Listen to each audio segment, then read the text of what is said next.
Freddy Krueger, Jason Voorhees, Michael Myers, Chucky.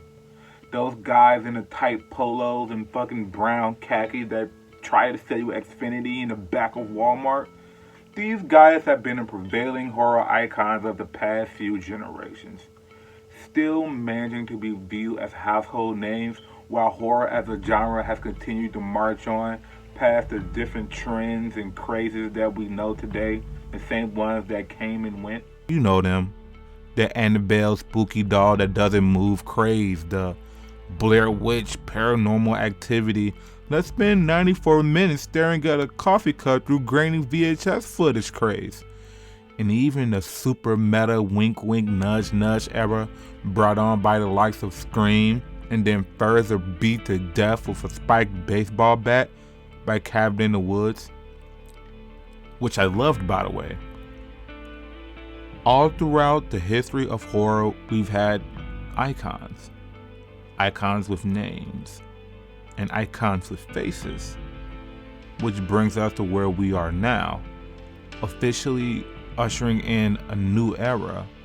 A new icon. So you may be wondering, well, who is the new slasher? Who's the new guy on the block?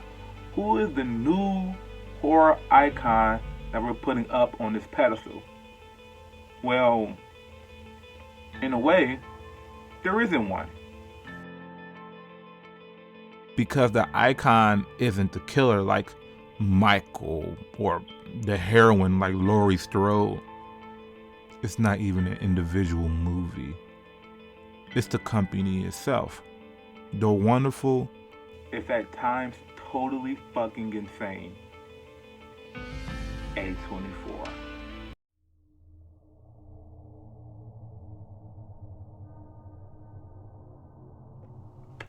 Boom. Okay, let's get this out of the way.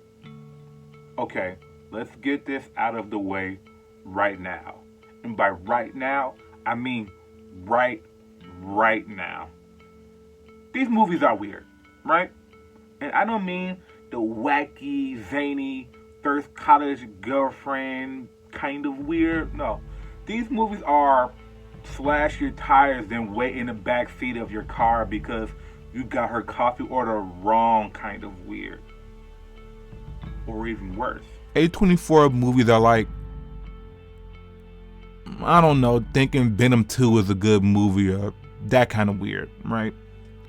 But what else can you say about a company where the two most normal things that have happened are a guy raising a little girl with a lamb's head as his daughter and Robert Pattinson jacking off to a porcelain figurine of a mermaid? So yeah, the movies are a bit quirky to say the absolute least.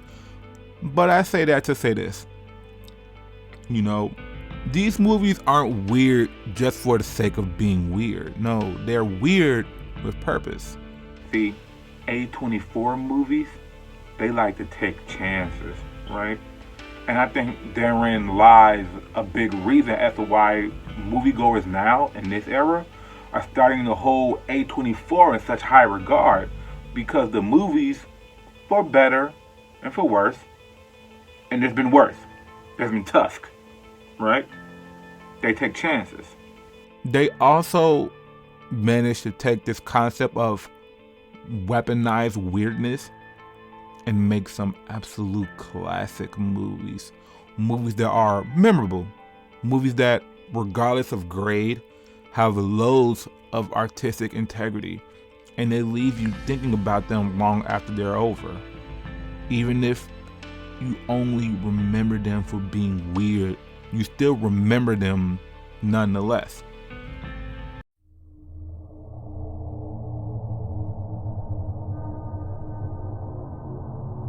A24, or Autostrada 24 for the cool kids, is definitely making a name for itself in the horror scene.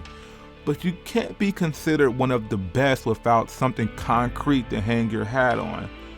Does A24 have any classics? Any horror movies that will stand the test of time? Certainly. But I'll dial it down to two. And while you might think some horror movies are better, the question is about if they're classics or not. To me, a classic movie needs to have a great combination of quality and popularity. The perfect mix of those two are what makes a classic movie, classic. And come on, you guys. I mean, come on now. Let's break kayfabe a little bit. You guys already know what two movies I'm going to bring up. Midsommar and Hereditary are classic horror movies, man. Classics. And both for very different reasons. Midsommar is great because of the way the motives of the characters contrast so beautifully with the vibrancy of its visuals. The movie has serious, dark, moody, macabre undertones. All the while, it takes place in this bright and flowery village full of nice and truly empathetic people, secretly harboring those macabre undertones. They are the light, or at least they portray themselves to be the light, and their true motives are the darkness. See, a great movie, especially a great horror movie, allows its motifs to be mirrored by its characters. With light comes shadow, right? There is no dark without light to cover it. This movie has expert visual storytelling. And there's so much you can draw from just the actions of the individual characters. Like how the relationship of Florence Pugh's Danny and Jack Rayner's Christian serves as a looking glass into what a toxic relationship full of lying and gaslighting looks like when pushed to a violent extreme. And the lengths people will go to find acceptance and happiness in a world where those things have been taken away from them at every turn, denied to them even. In the movie itself, at times it's just freaky and kind of just plain hard to look at, but it's also smart and purposeful and has good acting by the leads.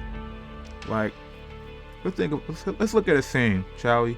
Take a look at the last scene in the movie where Danny smiles at the sacrifice of Krishna. The smile is freaky and off-putting. It just turns your stomach around and around, just looking at this range of emotions going from hurt and disgust, and then somehow going from that to acceptance and pure elation. There's so much acting prowess going on in just this one scene alone. It's great. The movie is great. And then there's Toni Collette, man. Toni goddamn motherfucking Collette acted her ass off in Hereditary. I mean, she was a real tour de force. She really, really added to the unnatural, unsettling nature of the movie. If there was a single word to describe what makes this movie a classic, it's just that one word, right? The movie is just unsettling. It puts you at tilt. And at times, it's kind of hard to explain why even.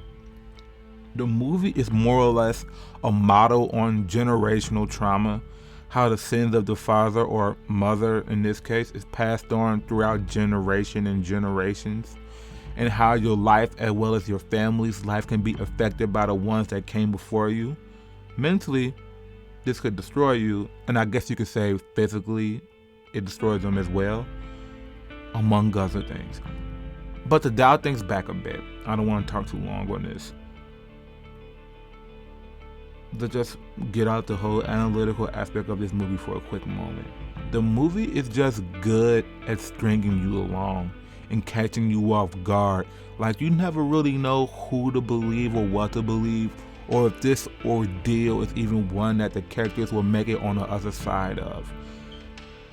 And I can't nail it down to a particular scene because it's different. It's just it's different than Midsommar. It's different in this aspect, right?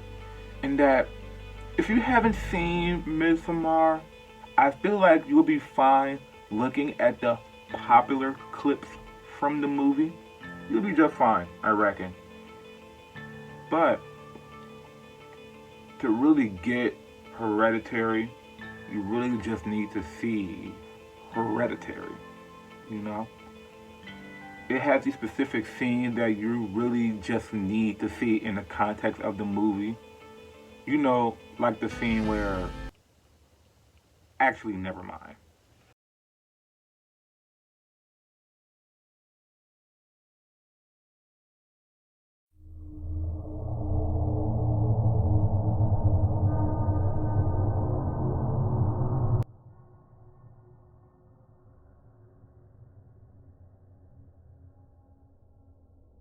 In conclusion, A24 will go down as an icon in the history of horror because of not only their willingness to make weird shit, but because they make weird shit that's also pretty smart. Like, they're really, really making a horror movie about porn stars in the 70s. Starring Kid Cudi. Fucking Scott Miscuddy. Day and night, that Kid Cudi.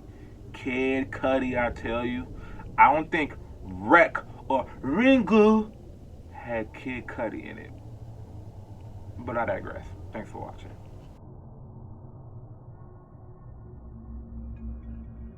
I still don't know why y'all watch my videos. I really don't. All my videos are trash. Nonetheless, if you're one of the 5 people who make it this far into the video, thank you for watching. I love y'all. Keep supporting, unless you don't want to. Goodbye.